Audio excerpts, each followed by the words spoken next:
was standing in the parking garage under our apartment building, one hand frozen on the trunk of the car, when I realized that my entire marriage might have started as a joke I was never meant to hear.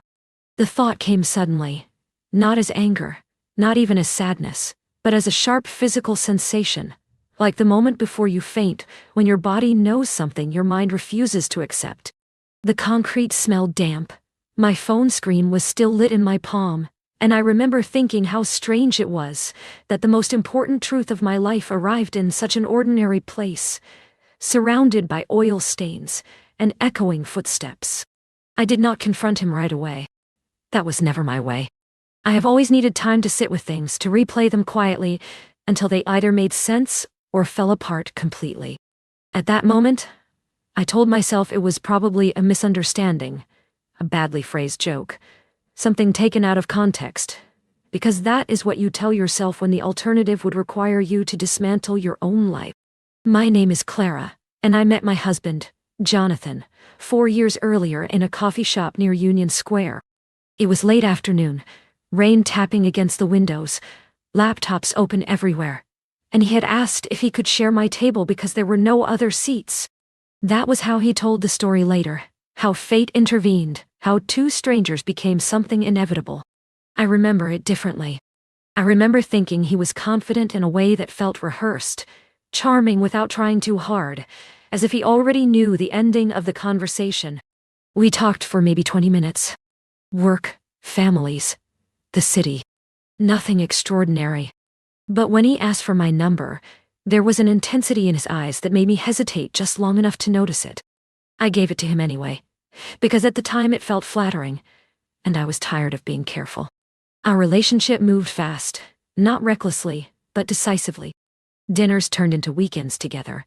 Weekends turned into keys exchanged, and within a year we were living in that same apartment above the garage where I would later stand questioning everything. He proposed on a quiet evening at home. No crowd, no spectacle, just the two of us on the couch, his voice steady as he asked, my answer immediate and sure. I believed in that version of our story because I wanted to, because it fit, because there were no obvious cracks. The first time I sensed something was off was not dramatic. It was subtle, almost invisible. Jonathan had a way of remembering dates that were not important to me but seemed significant to him.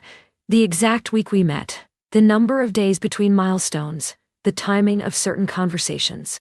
At the time, I interpreted it as attentiveness, as someone who valued structure. Now, looking back, it feels more like tracking.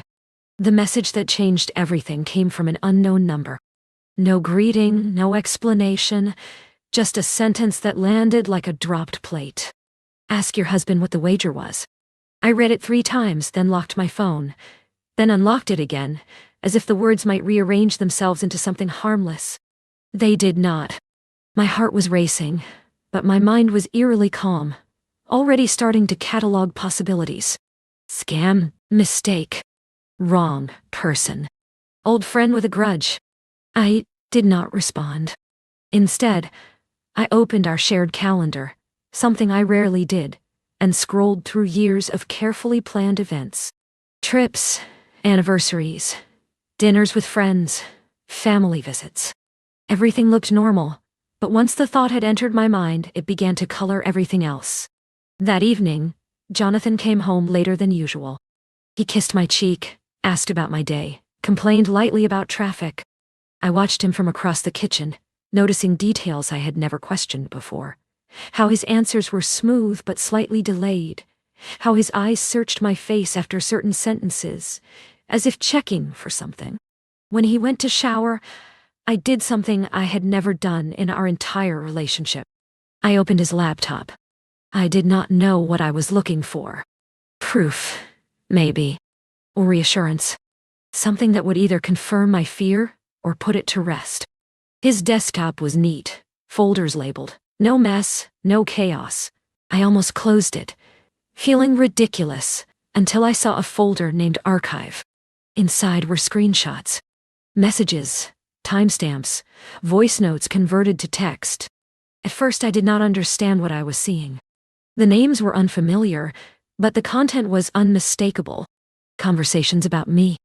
About us. About timelines. Week 3. Still interested. Month 6. Moved in. No resistance. Engagement achieved ahead of projection. My hand started shaking then, not violently, but enough that I had to sit down. There were more messages, going back years, a group chat between Jonathan and 2 men I had never met. They spoke about me like a case study, a long-term project, something to be managed and maintained. One message stood out, dated a few weeks before our wedding. If you pull this off, you win. Marriage is the final boss. I do not remember closing the laptop. I remember the sound of the shower turning off, my body going cold, my mind scrambling to construct a version of reality where this could still be explained away. At dinner, I barely spoke. Jonathan noticed. Of course he did. And asked if I was feeling okay. I nodded, smiled, lied. That night, I did not sleep. I stared at the ceiling, replaying our entire relationship with a new lens, each memory rearranging itself into something darker. The next morning, I finally replied to the unknown number. What wager? The response came almost immediately. He bet he could make you fall in love, marry him, and stay for at least 2 years. No cheating. No abuse. Clean win. I sat on the edge of the bed, my feet on the cold floor, reading that sentence until it lost all meaning. 2 years. We were 18 months in. Over the next few days, pieces fell into place with horrifying precision. His friend Daniel, the one he always dismissed as immature, the one who never came to our apartment, was one of the men in the group chat. The other was someone named Lucas, a name Jonathan had once mentioned casually as a college friend who had moved abroad. Every major moment in our relationship lined up with their commentary. Our first argument. Our reconciliation trip. The timing of the proposal. Even my miscarriage, something I had barely survived emotionally, was discussed in terms of risk management, of maintaining stability, of not jeopardizing the timeline. I confronted Jonathan a week later. Not in anger. Not in tears. I sat across from him at our dining table, the same table where we had signed wedding documents, and asked him one question. Was it a bet? For a moment he looked genuinely confused. Then something shifted in his expression, a calculation, a decision being made. He did not deny it.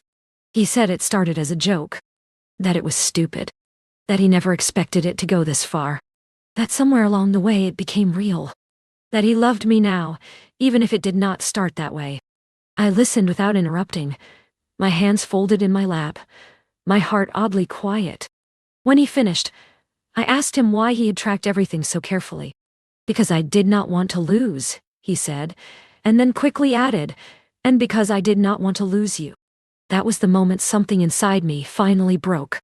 Not loudly, not dramatically. Just a clean, irreversible snap. In the weeks that followed, I learned how deeply the game had been woven into our life. The apartment we chose because it fit his commute also fit the parameters of the bet. The friends we spent time with were people he knew would reinforce my attachment. Even the way he comforted me during hard moments had been, at least initially, a strategy. The hardest part was not the betrayal itself. It was the realization that my instincts had noticed something all along, and I had ignored them because the story I was being offered was easier to believe. I moved out quietly. No public confrontation. No dramatic scenes. I told friends we needed space, that things were complicated. Jonathan tried to reach me constantly, messages swinging between remorse and justification, apologies and self-pity. I did not respond. 2 months later, I received another message from the unknown number. It was Daniel. You should know, he wrote. You were never supposed to find out. He was supposed to end it at 2 years, say it just did not work. The fact that you left early cost him the win. I stared at that message for a long time, then deleted it. There was nothing left to say.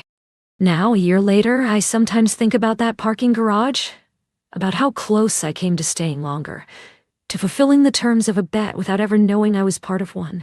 I think about how easily love can be mistaken for consistency, how devotion can be simulated with enough discipline. I am not angry anymore. Anger requires a kind of energy I no longer want to give him. What I feel instead is something quieter, something steadier. A clarity that arrived too late to save the marriage, but early enough to save me. The strangest part is this. When I think about our wedding day, the vows, the promises, the future we planned, I no longer wonder which parts were real. I understand now that reality does not disappear just because it was built on a lie. But I also understand that choosing to leave was the first moment in that entire story that belonged only to me. After I left the apartment, I did not feel free right away. I had imagined relief, a sudden lightness, the cinematic version of escape where the air feels cleaner and your shoulders drop the moment the door closes behind you. Instead, I felt suspended, like someone who had stepped off a moving train and was still swaying, even though the ground beneath her feet was solid. I moved into a short-term rental near the river, a narrow place with thin walls and a window that faced a brick building so close I could see into someone else's kitchen. At night, I listened to strangers wash dishes and argue softly, and it grounded me in a way my own home never had. Their lives were not curated for me. No one was performing. For the first few weeks, I avoided looking too closely at my memories. I focused on logistics, forwarding mail, separating accounts, telling my job I needed to work remotely for a while. Practical tasks were easier than emotional ones. They had clear steps and predictable outcomes, unlike grief, which arrived without warning and refused to follow a schedule. Jonathan continued to message me. At first, the tone was controlled and apologetic. He said he would do anything to fix this. Therapy. Space. Time. He said the bet no longer mattered, that it had stopped mattering a long time ago. Then, when I did not respond, the messages shifted. He started defending himself, reframing the story, insisting that many relationships began with shallow intentions and still became real. Finally, when silence did not break me, his messages became angry, accusing me of throwing away something good over a mistake that predated our love. I read them all. I did not answer a single one. What haunted me most was not what he had done, but how convincingly he had done it. He had loved me the way a person loves a goal, with patience, focus, and adaptability. He learned my patterns quickly, what made me feel safe, what made me withdraw, what made me attach. At the time, I thought we were learning each other. In reality, he was studying me. I began to question myself in ways that felt dangerous. Was I that easy to predict? That easy to guide? Had my independence been an illusion, something that crumbled the moment someone invested enough effort? These thoughts came late at night, uninvited, and they made me doubt parts of myself I had once trusted. I started therapy reluctantly, more out of obligation to future me than because I believed it would help. The therapist asked questions I did not know how to answer. What did love feel like to me before Jonathan? How did I define safety? When had I learned to mistake consistency for sincerity? I hated those sessions at first. They peeled away layers I had used to protect myself, and underneath was a woman who had wanted very badly to be chosen. One afternoon, several months after I left, I received a thick envelope in the mail. Jonathan had sent it to my office, knowing I would have to accept it. Inside were printed photos, ticket stubs, handwritten notes I had given him over the years. At the bottom was a letter, several pages long, explaining everything again, this time with more emotion, more regret. He wrote that he had lost the bet long before the 2-year mark, because somewhere along the way the game had stopped being a game. I did not keep any of it.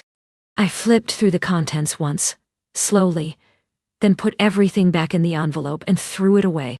I understood then that intent did not erase impact. That love, even if it grew later, did not rewrite its origin. The divorce process was quiet and procedural. No fights over assets, no public drama. We signed papers in a neutral office that smelled faintly of coffee and printer ink. Jonathan avoided my eyes. I wondered if he felt shame or if this was simply another loss to be processed and compartmentalized. After it was final, something unexpected happened. People began to tell me stories. Friends confided in me about relationships that had begun under false pretenses. About partners who had stayed out of convenience, ego, or fear. About realizing years later that they had been cast in roles they never auditioned for. I listened more than I spoke. There was something communal about the recognition, about understanding how easily intimacy could be manipulated when one person controlled the narrative. I dated briefly, cautiously, but nothing stuck.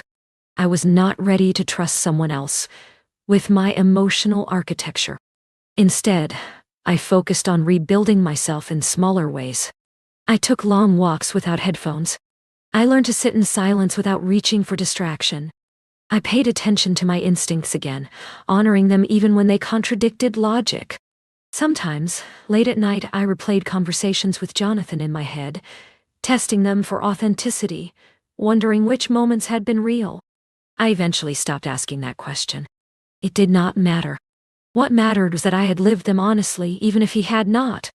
The last time I heard from him was nearly a year after I left. He sent a short message. No apology, no explanation. Just a statement. I think about you every day. I stared at my phone for a long time before turning it face down on the table. I felt nothing sharp, nothing urgent. Just a quiet confirmation that leaving had been the right choice. Now, when I think about love, I think less about intensity and more about transparency. About the difference between being pursued and being understood. About how trust is built not through grand gestures, but through the absence of hidden agendas. I did not lose my marriage to a bet. I lost it to the moment I realized I had never truly consented to the game. And in walking away, I gave myself something I had not had for years. A life that was not being measured, tracked, or scored by someone else.